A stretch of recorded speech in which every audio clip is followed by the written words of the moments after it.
मेरा नाम फूलन देवी है, लोग बैंडेड क्वीन के नाम से जानते हैं।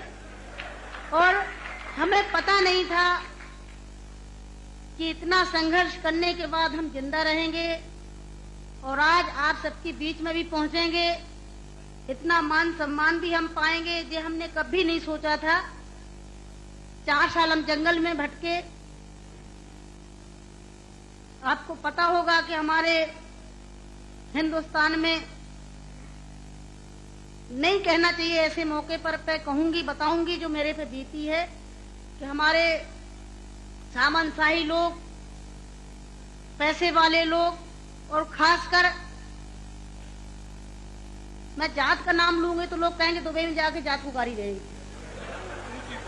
ऐसे ऊंची जाति के लोग जो जात पात को मानते हैं, हम जैसे गरीबों को, दलितों को, दबे कुचलों को, अल्पसंख्यकों को एकदम ये सोचते हैं जी कीड़े मकोड़े हैं, जी इंसान नहीं है। तो उन लोगों को मैंने बताया कि मैं इंसान हूं, अगर हमें तुम मारोगे तो हम भी चुप नहीं बैठेंगे, हम भी जवाब देंगे। और इसलिए मैंने कई दफे सोचा कि मैं आत्महत्या कर लूं, मर जाऊं, पर मैंने सोचा कि मरती तो हजारों लड़कियां रोज हैं। बताओ, हमें डाकू के नाम से जानते हैं लोग, डाकू, फूलन देवी डाकू। बताओ, मेरी 4 हाथ पैर हैं। कहते चम्मिल घाटी की है, चम्मिल घाटी की। चम्मिल घाटी मेरी माँ बाप है। अरे मैं माँ बाप से पैदा हुई हूँ। मेरा कसूर यही है कि मैं झोपड़ी में पैदा हुई, गरीब परिवार में पैदा हुई, दबी कुचली समाज में पैदा हुई, तो हमें जीने का अधिकार है नहीं। मेरे भाई और बहनों, मैंने कोई बुरा काम नहीं किया।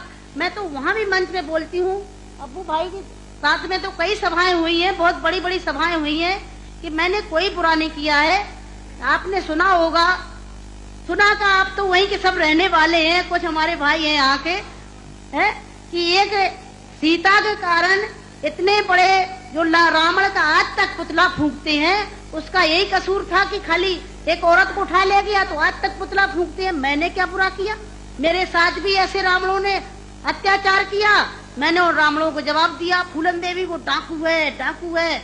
अरे वो तो माननीय मुलायम सिंह जी की देन है, नहीं नाम लेना चाहिए, जो आज हम समाज के अंदर खड़े हैं। और नहीं तो इतनी बड़ी साजिश रची थी, हमने कोई बुरा काम नहीं किया। जिन्होंने हमें सताया, हमें समाज में रहने लायक नहीं रखा, तो गुस्सा में इंसान अच्छा काम नहीं करता, गुस्सा में गलत ही करता है।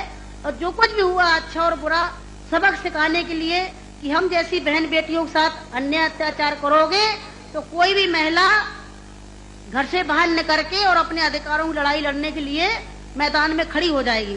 तो मेरे भाई और बहनों, हमें तो डाकू घोषित कर दिया। जब मैं चुनाव लड़ने जाती हूँ तो सब एक ही भाषण रहते हैं, किसी के और कोई भाषण नहीं रहते हैं। बताओ, मैं डाकू दिखाई देती हूँ? क्या होता है डाकू? है, तुमने हमें सताया, हमें लूटा पीटा। डाकू तो वो बेईमान जो हम जैसी महिलाओं को लूटते पीटते हैं। तो मेरे भाई और बहनों,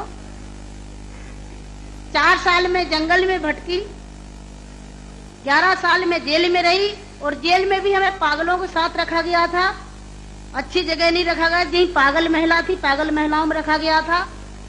11 साल तक हमें जेल में रखने के बाद कोर्ट में पेश नहीं करा गया।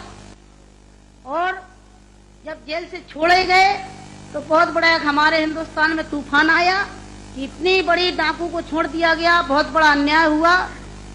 बस आप सबका प्यार था, आशीर्वाद था, कुछ ऊपर वाले की भी दुआ थी, जो आज आप सब